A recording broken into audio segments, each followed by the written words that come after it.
Bonjour, ici François Poisson pour Télécœur. Vous écoutez l'info. Je suis avec mon invité Nathalie Pomerleau. On s'est rencontrés il y a 2 semaines. Il y avait un colloque sur la transition énergétique, ici même à Saint-Léonard-d'Aston, où sont situés les studios de Télécœur. Et la première chose qu'on s'est dit, ou à peu près, tu m'as appris, je vais te tutoyer si tu permets, que tu habitais une maison autonome.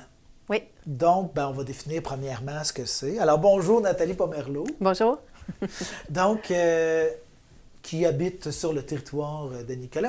On ne précisera pas trop l'endroit parce que d'un coup, que ça attire un paquet de curieux, puis on tient tous à notre vie privée. Là. Fait que, donc, une maison autonome, Nathalie. Oui. Mais donc, c'est qu'on n'est pas branché à Hydro-Québec, ni aux aqueducs ou quoi que ce soit. Dans le fond, on est complètement autonome au niveau de la gestion de l'énergie. OK. Ouais. Donc, ça, c'est arrivé à quel moment dans ton parcours? Là, premièrement, est-ce que c'est une situation choisie ou imposée? Bien, c'est choisi, là, quand même, mais dans le fond, c'est un terrain qu'on a découvert qui était vraiment magnifique. C'était un coup de cœur pour la place. Puis, on voulait se construire là, mais les poteaux électriques étaient à 5 km, les plus proches. Fait que c'est impossible là, de se brancher avec Hydro. Fait qu'on a décidé de suivre notre cœur puis de le faire quand même. Fait que c'est un peu ça, le départ.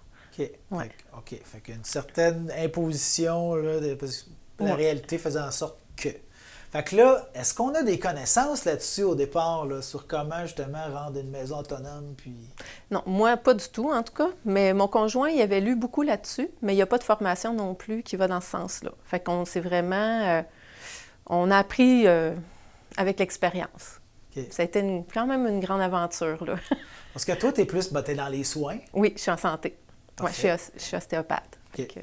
Ton conjoint est prof. Professeur, oui, mais... Puis pas pantoute en génie? Non, en philosophie. Bon. Fait que là, OK, il fallait apprendre.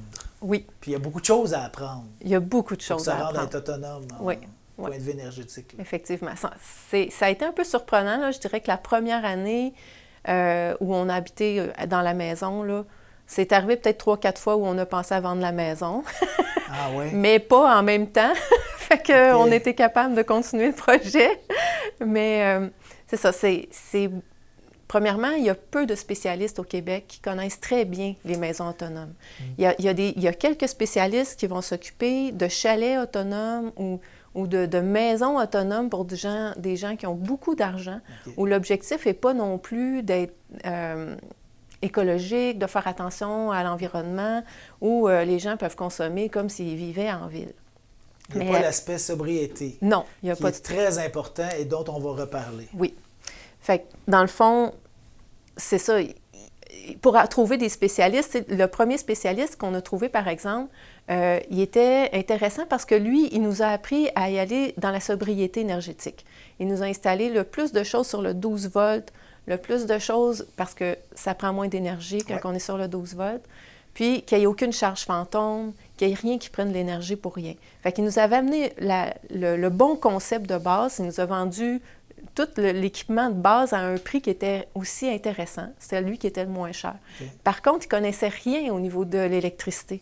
Fait que quand notre système ne fonctionnait pas, parce que c'était supposé d'arriver à faire un système avec... Quand tes batteries arrivent à un niveau, la génératrice part tout seul, elle arrête tout seul quand les batteries sont bien rechargées, tu t'occupes de rien, tout ça. Et ça n'a pas été ça, là. Pour que le système soit aussi autonome qu'on veut que la maison soit, finalement, que ça demande le moins d'apport possible de l'occupant. C'est ça. Bon. Mais ça s'est avéré très compliqué, là. Non, c'est ça. Puis, tu sais, la première génératrice qu'on avait achetée, c'est un citron. Okay. On s'est fait avoir, là. Fait que, tu sais, il y a beaucoup de choses qu'on a achetées, en fait, qui étaient de mauvaise qualité parce que c'est très nouveau, parce qu'il n'y a pas beaucoup de normes, je pense. Il n'y a pas beaucoup de gens qui vivent comme ça. Fait que, tu sais, comme le frigidaire au 12 volts que j'ai acheté, il a duré 5 ans, il est changé. Le premier chauffe-eau qu'on avait acheté, après 1 année, il était déjà plus aux normes. Puis, on s'est intoxiqué au monoxyde de carbone à cause de ça. Les pompiers sont venus à la maison. Il est arrivé 2 choses, on s'est intoxiqué au monoxyde de carbone dans la première année. Malgré des détecteurs, parce que j'avais un détecteur. Là, c'est ce qui nous a sauvés, en fait. Parce que sinon, ça aurait pu être grave. Là. Il y a une fois, on s'est quand même... genre d'intoxication-là. Là. Oui, on peut mourir. Dans le fond, on s'est ramassé à l'hôpital une fois, moi puis mon fils. Étourdissement. Maux de tête. Puis on a eu de l'oxygène là, pendant 4 heures à l'hôpital. Wow, puis, tu sais, quand même, il y a eu des expériences éprouvantes. C'est pas comme ça qu'on va vendre le concept aux gens. Là. C'est pas super... mais là, c'est pas très vendeur pour l'instant. C'est sûr, mais en même temps, c'est plein de choses que tu sais pas, que personne ne sait, tu n'as pas d'informations. Fait il y a comme des choses, mais là, le chauffe-eau, on l'a changé. Celui-là, il est sécuritaire, il est aux normes, tu sais, mais au départ, c'était pas si connu. Il n'y avait pas de... Laissé à désirer. Puis il y avait une compagnie, celle qui nous avait vendu la mauvaise génératrice, qui sont venus 3 fois à grands frais, là, parce que juste le déplacement, c'était 300 $, genre. Puis eux autres, ils ne réglaient pas notre problème. Ils venaient, ils nous chargeaient 1000, 1500, ils repartaient, puis ça fonctionnait toujours pas, le petit système où, là, bon, la génératrice part tout seul, elle arrête tout seul, tout ça. Fait qu'on a fini par trouver une autre compagnie. Eux autres étaient très efficaces. Ils connaissaient vraiment l'électricité. Quand ils sont venus à la maison, ils se sont aperçus que, dans le fond, on avait 3 panneaux qui n'étaient pas branchés. L'ondulateur était défectueux dès le départ, mais il était sa garantie. Puis, il y avait un fil qui n'était pas assez de gros calibre pour permettre à l'énergie de vraiment rentrer au maximum. Fait que quand eux autres sont venus, là, je pense qu'on a, on a upgradé de 50 % facile, sinon plus, toute la capacité d'énergie qu'on avait avec nos panneaux solaires. Fait que ça a fait une bonne différence. Là. On a commencé à aller un petit peu mieux, à ne pas avoir à chaque matin, bien pas à chaque matin, mais de temps en temps se lever où on n'avait plus d'énergie, on n'avait plus rien. Là, à partir de là, on a commencé à avoir un petit peu plus de facilité, là, si je pourrais dire. Là. Ouais. Là, on a nommé un paquet d'affaires que pour le commun des mortels, les gens qui n'ont pas regardé ça du tout, là, ça a dû passer complètement dans le beurre. Bon. Dans une maison, habituellement, on a du 110 volts. Ça, c'est pour les appareils communs. Puis même, bon, une laveuse, c'est sur du 110. Tout ça. Il y a du 220. Et ça, c'est les calorifères, c'est le chauffe-eau, c'est la cuisinière, c'est bon, les gros équipements. Là, chez vous, il n'y a pas de 220. Non. Il y a du 110, mais il y a surtout du 12 et du 24 volts. Oui. Donc, des courants plus faibles, alors qui, justement, c'est plus... qui économise l'énergie. Oui. Bon, alors, qu'est-ce qui est sur le 12 volts? Et le 12 volts, là, dans nos autos, on a des batteries 12 volts. Fait que les gens connaissent l'allume-cigare, on peut brancher des affaires là-dedans. Oui. Ça, c'est du 12 volts. Ceux qui ont des VR, le plus souvent, c'est du 12 volts. Alors, il existe des électroménagers en 12 volts, justement pour cette industrie-là là, du loisir, du récréatif. Tu sais. Mais là, vous, c'est une maison, vous vivez dedans, c'est pas un chalet, c'est à l'année. Donc là, 12 volts, est-ce qu'il y a des choses adaptées pour des maisons? Oui, c'est ça. Bien, le frigidaire, entre autres, nous, je ne veux pas compliquer les choses, mais il est sur le 24. Oui, c'est ça. Mais c'est la même chose, on va dire que c'est la même affaire. Il y en existe en 12 volts, des frigidaires. L'avantage du 24 volts? Je ne pourrais pas le dire. Okay. c'est au-delà de mes compétences. Consomme un peu moins.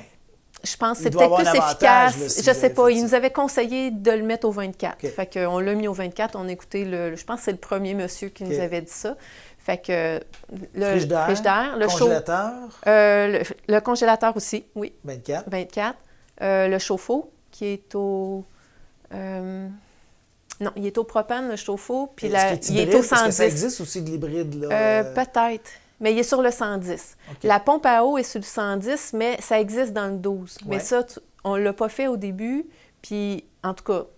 Heureusement, ça ne part pas trop souvent. Il faut faire attention à notre consommation d'eau parce que l'eau aussi, ça va prendre beaucoup d'énergie. Oui.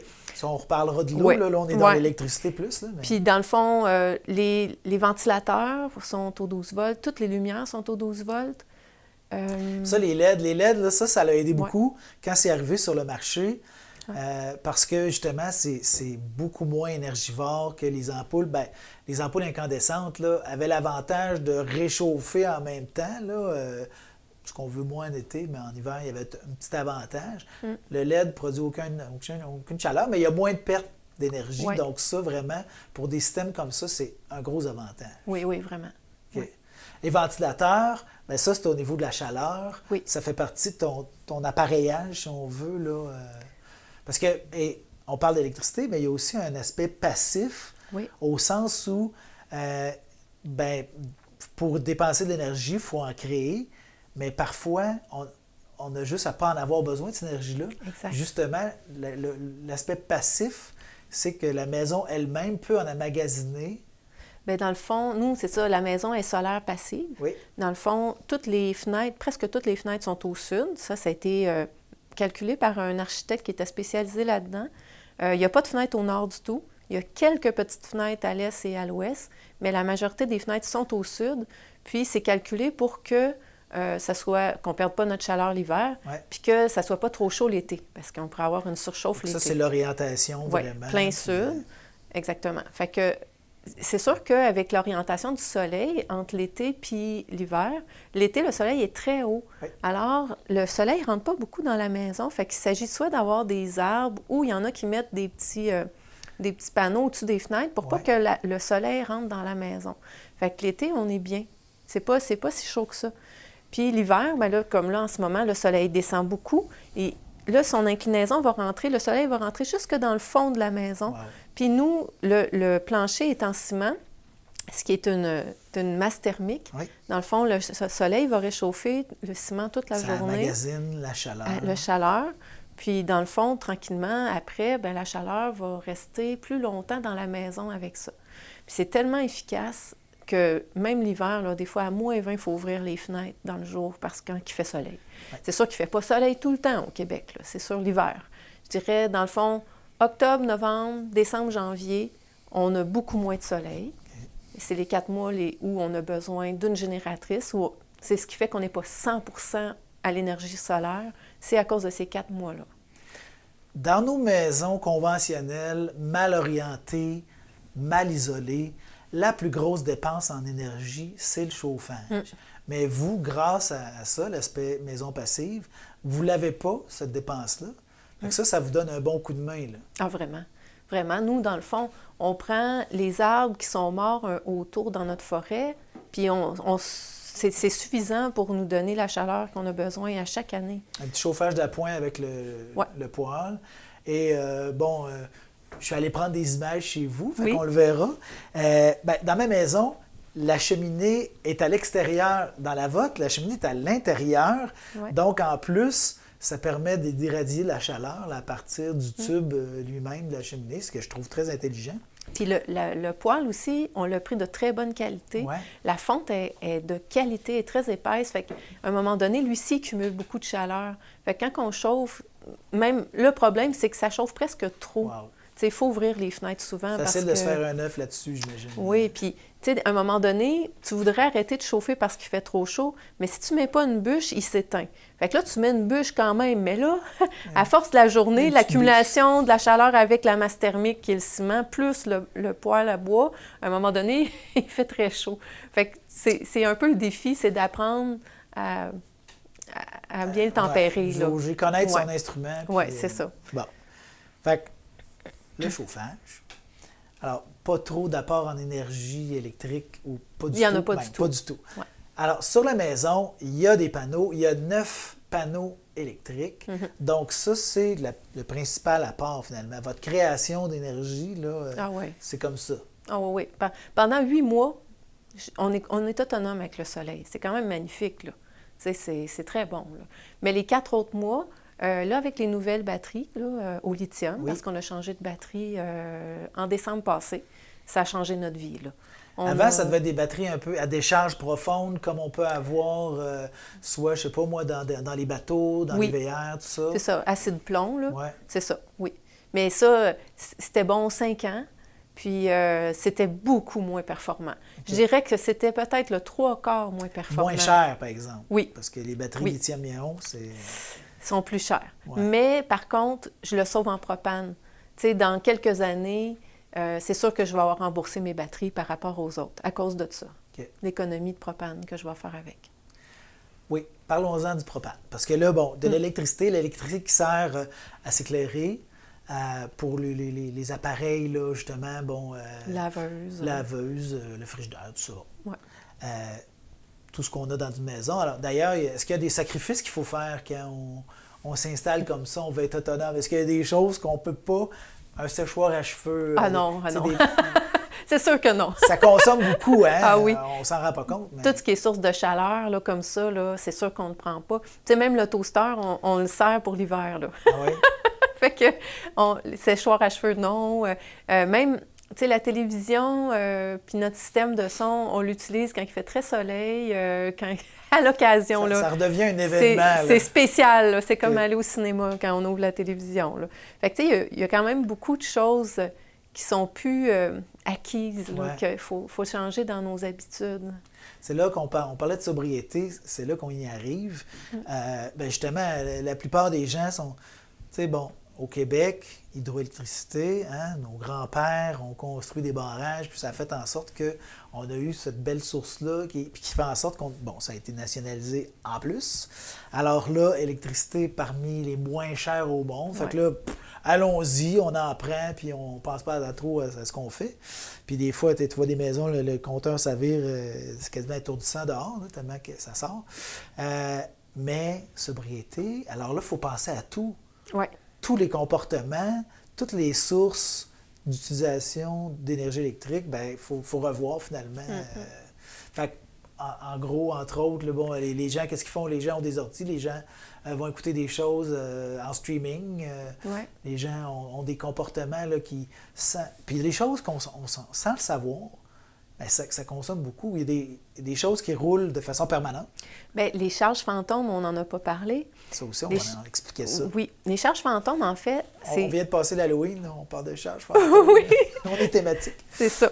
Bien, dans le fond, il y en a sur presque tous les appareils.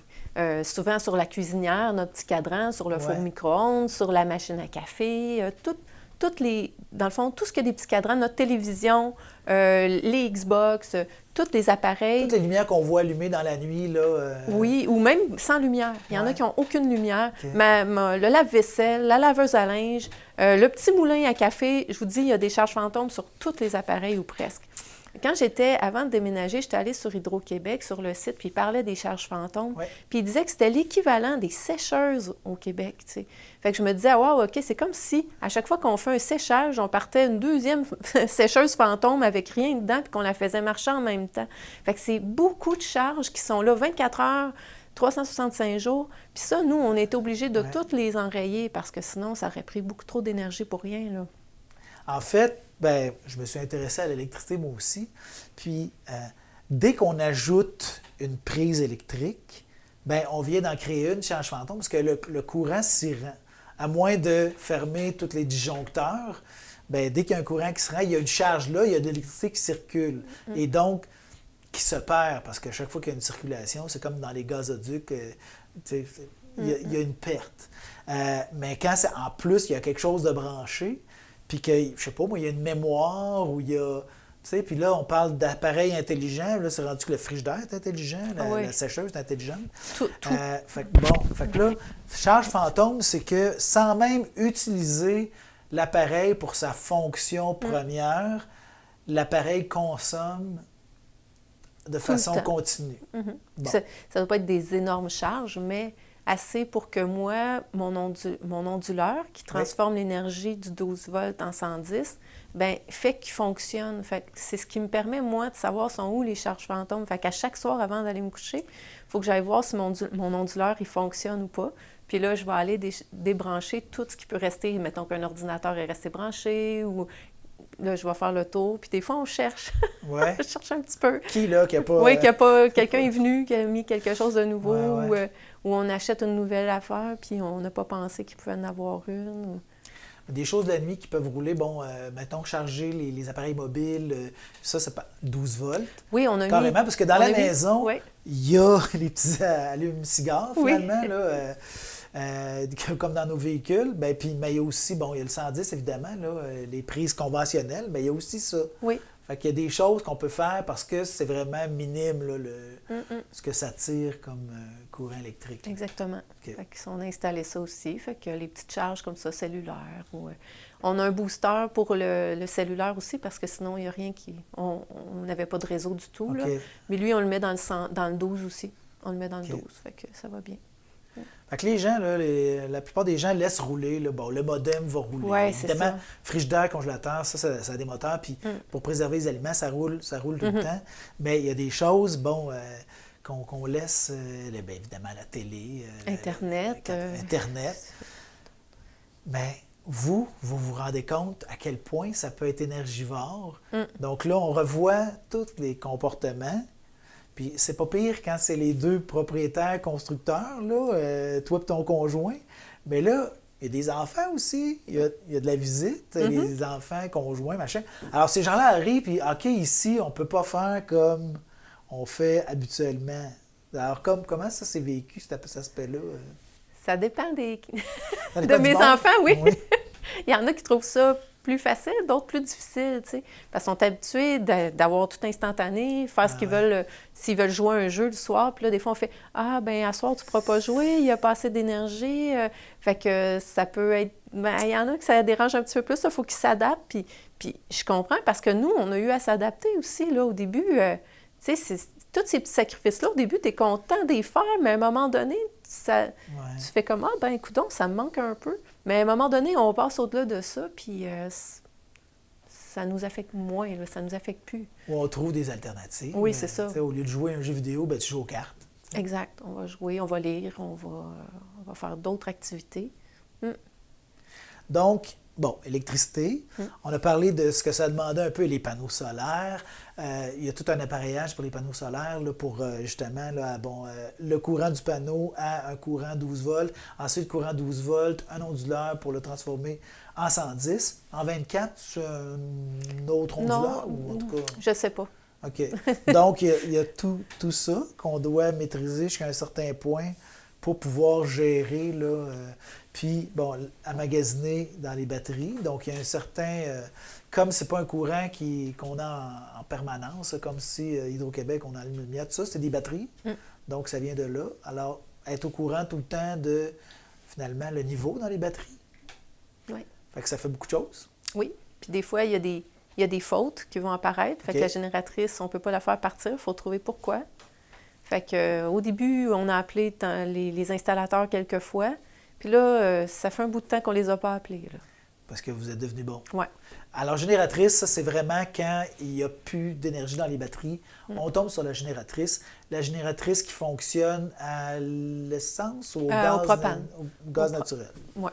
Okay. Dans le fond, je dirais que s'il y a 2 heures de soleil dans la journée, de bon soleil, on n'aura pas besoin de la faire partir. Okay. Mais sinon, il faut la faire partir. Fait qu'avec les... Tu sais, elle peut partir 1 fois, 2 fois, 3 fois, 4 fois dans les périodes sombres du mois de décembre. L'année passée, il y a eu 1 mois sans soleil. 1 mois sans soleil. Ça veut dire qu'il n'y avait jamais, même pas 1 heure de soleil par jour. Fait que là, c'est sûr qu'elle va partir plus souvent. Mais avec les nouvelles batteries, c'est ça, comme je disais tantôt, elle part beaucoup moins qu'avant. Là. Fait que là, on regarde la météo plus. Ah oui, on suit le soleil. La génératrice a son panneau solaire, elle aussi. Oui, elle a un petit panneau. Donc, ça, c'est pour la garder en vie plus que pour l'activer? Bien, dans le fond, elle a une composante électronique aussi dessus, puis elle a besoin de ça pour démarrer. Okay. Fait que, qui est indépendant à notre système. Fait comme que une voiture a besoin d'une batterie, même dans une voiture électrique, il va y avoir une batterie 12 volts pour les systèmes. Là. C'est ça. Donc, c'est un peu le même principe. Oui, exactement. Là. Okay. Fait que là, le propane, vous avez quand même des bons réservoirs parce que la cuisinière, je pense, fonctionne au propane. Aussi. Quoi aussi? Le chauffe-eau. Le chauffe-eau. La sécheuse que j'utilise jamais. Okay. Et puis, il y a une petite chaufferette dans la salle de bain. Okay. Oui, qu'on a mis. Fait que le propane. Oui. L'eau, on parlait... Oui. Parce que l'eau... on va le voir là, sur les images que j'ai prises. Dans ta salle technique, si on veut, une petite pièce, ben il y a une partie électricité, mais c'est encore plus grand pour l'eau. Parce que l'eau, évidemment, il n'y a pas l'aqueduc. Non. Donc, c'est un puits. Mm-hmm. OK? Et cette eau-là est particulière, il faut la traiter. Oui. Oui, parce que, en tout cas, je ne sais pas si c'est comme ça pour toute la région où on est, mais l'eau est très dure. Il y a beaucoup de fer, il y a beaucoup de calcaire. Elle est à un niveau de dureté que si on ne l'adoucit pas, ben, ça briserait tous les tuyaux de tous nos appareils ménagers, là, comme la laveuse, tout ça. Fait que dans le fond, il y a des filtres, il y a un adoucisseur d'eau au sel, il y a, après ça, elle va être chlorée parce qu'il avait trouvé des bactéries aussi à l'analyse, fait qu'elle est chlorée. Après, elle refiltrée, puis elle finit avec l'osmose. Fait que l'eau qu'on boit à la fin, elle a passé tous ses filtres. Mais elle est potable. Elle est très bonne, je l'ai fait analyser, je la fais analyser régulièrement, là. OK. Puis ça prend quand même un bon espace, là. Ah oui, quand même. Fait que là, vous avez quasiment une petite centrale électrique. Vous avez quasiment une petite centrale de purification de l'eau. Puis, encore une fois, c'est toutes des connaissances ça, qu'il faut, sans les maîtriser, en tout cas, commencer à avoir des bien bonnes notions. Là. Oui, bien c'est ça. On s'est fait des notes. On a rappelé des fois les personnes qui nous avaient installé le système pour vérifier des choses, comprendre des choses. Puis là, ça commence à être plus facile. C'est dans notre routine. Après, ça fait 5 ans, là, 5 ans qu'on est là. Fait qu'il y a des choses qui sont plus acquises. C'est moins lourd. La première année, c'était très lourd. La deuxième année, c'était moyen. Puis après ça, ben c'est devenu de mieux en mieux. Là, les gens, là, il est question de tarifs qui vont augmenter d'Hydro-Québec. Oui. Fait que là, les gens, évidemment, n'aiment pas ça. Personne n'aime ça, payer plus. Il y a un coût à être autonome. Évidemment que vous ne payez pas d'hydro, mais par contre, ça a coûté... la facture était assez salée. Ah, quand même. Hydro, c'est pas cher. Non. Puis, en fait, on le savait, puis mon conjoint le savait que Hydro, c'était beaucoup moins cher qu'être autonome avec l'énergie solaire. Mais on n'avait pas le choix, comme on disait tantôt. Fait qu'on a décidé de le faire quand même. Oui. Puis, j'ai ressorti mes papiers pour voir comment ça peut avoir coûté tout ça. Puis, on est plus autour de 45 000 pour, mettons, les 15 années. Juste la partie électrique, là. Même pas le système d'eau. Non, pas de système d'eau. 45 000. Oui, pour l'aspect électricité. Okay. C'est quand même beaucoup, là. Quelqu'un vous dit « J'aimerais ça, habiter dans une maison autonome », qu'est-ce que vous lui répondez? Moi, je lui dis on va s'asseoir si tu veux, puis on va jaser comme il faut. Puis c'est juste de prendre... les comptes. Oui. Puis, tu sais, comme là, peut-être les appareils, tu sais, comme... Tu sais, moi, j'étais à mon 2e frigidaire, c'était à mon 2e chauffe-eau, mais je pense qu'aujourd'hui, le frigidaire que j'ai acheté, il est de meilleure qualité. C'est comme évident. Tu sais, il y a comme eu une évolution. Peut-être que la personne ne rencontrerait pas les mêmes obstacles. Par contre, bien, des spécialistes, je ne pourrais même pas y en référer un pour dire, OK, avec ce spécialiste-là, tu vas faire tout le tour. Parce qu'il y en a des spécialistes, ceux qui étaient très bons, sont super, eux autres, mais eux autres, ils font le système pour que ça fonctionne à fond, comme si tu étais en ville. Puis ces gens-là, ça peut leur coûter entre 5 et 10 000 $ de propane puis d'essence par année. C'est beaucoup, là. Nous, la classe moyenne, on veut pas ça. Puis pour l'environnement, on veut pas ça. Fait que... Au lieu de, quand il y a un problème, au lieu de garocher de l'argent pour le régler, il faut trouver d'autres moyens, il faut être inventif, faut être... Mais là, vous pourriez quasiment accompagner des gens qui voudraient... Si les spécialistes n'existent pas, c'est les gens qui le vivent, qui peuvent en devenir, finalement. Peut-être. Peut-être, il y a peut-être là une piste de 2e, 3e carrière, éventuellement. Bien, on aura démystifié un peu aujourd'hui c'est quoi une maison autonome, comment ça peut fonctionner, ce que ça suppose comme sacrifice, comme un peu aussi développement de connaissances. Merci, Nathalie Pomerleau, de nous avoir amenés sur ce chemin-là aujourd'hui.